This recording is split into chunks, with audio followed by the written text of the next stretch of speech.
There's a hearing on the January 6th event in Washington 18 months after it happened. My position on this has been pretty clear and transparent for as long as I remember. And it is that if you riot, you deserve to have to pay the consequences for your riot.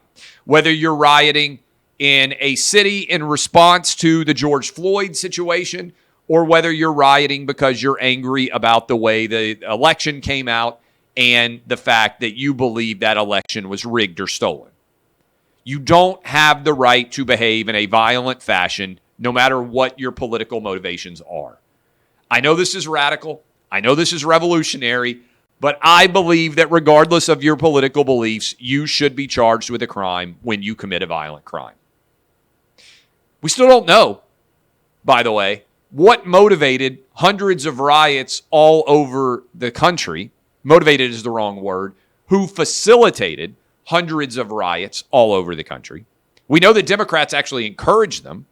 We know that their allies in the media described them as mostly peaceful protests, even as police buildings burned in the background, even as billions of dollars in property damage were unleashed, even as police officers were attacked in massive numbers, even as deaths occurred in all of these hundreds of riots taking place during the summer, while Democrats were paying for violent criminals to be bailed out of jail in the event they were arrested during these protests.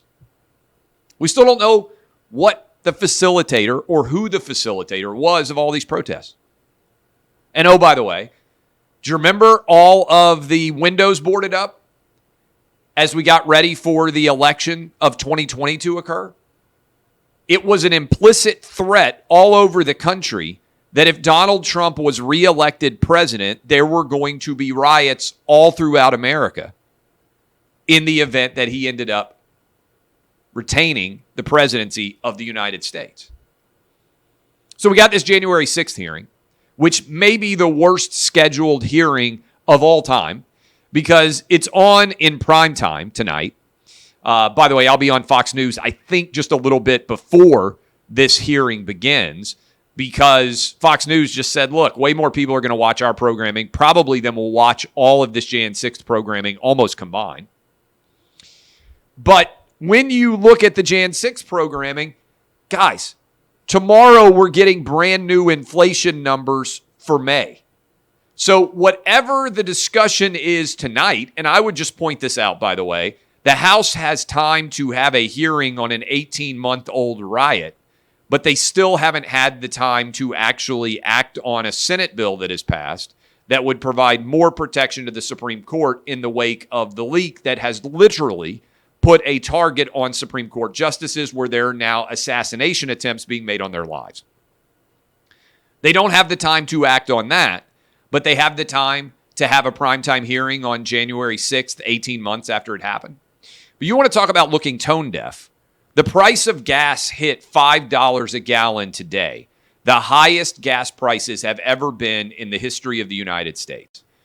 The price of gas and inflation overall acts as a default tax increase on the people who can least afford it all over this country. They're going to have this hearing tonight on a day when gas prices hit an all-time high, before the morning when we find out that inflation is still somewhere around at least 8%.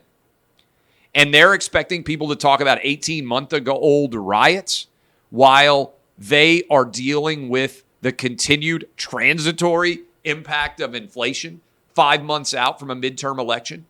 This is a failure of epic proportions. The inability to even understand what basic Americans are dealing with right now and what they want politicians to focus on is truly endemic right now in the Democratic Party. They have no idea how to address the vast majority of the American public, white, black, Asian, Hispanic, who want safer streets, lower inflation, their kids back in school, safe borders, and you know what? Some level of competence out there, which is why I think this January 6th hearing is going to fall flat on its face and be an embarrassment for Democrats who are still flailing to try to find something to focus on other than all of the incompetence of the Biden administration.